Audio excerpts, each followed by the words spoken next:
किती पैसे दिले तुम्हाला? किती पैसे भरले तुमच्या खिशात? हा लिखी द्यायचं आणि मग काय करायचं ते करा तुम्ही. तुम्हाला वाटत असेल आम्हाला एकरी माया जमिनी नुसकान करायच्या भानगडीत पडू नका. वडा आहे वडाचे वड्याला रस्ता केला आणि वडा म्हणता का? जे अर्धे आणि मग शहाणपणा करायचा.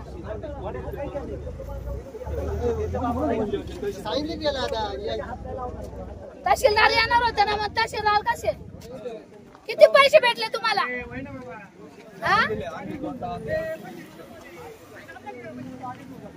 पैसे किती भेटले?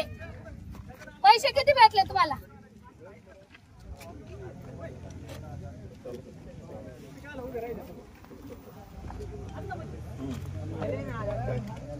पहिले म्हणतात वडा नाही रस्ता आहे, मग म्हणतात रस्ता नाही वडा आहे. खेळ चालवला का? अधिकारी आहे ना, अधिकारीचे परवानगी काय जमिनीतून कुणी कुणा रस्ते करायला निघाली माझ्या जमिनी. आता वड्याचा जी अर्थ दाखवायला काय अडचण आहे का यांना? मी असं खेळ केला ना, कुठं ना कुठं फसतील तुम्ही बघा. आणि कुणी ना कुणी तुम्हाला उचलून टाकणारच एका दिवशी. असं खोटं नाटक केलं ना, माफ नाही तुम्हाला.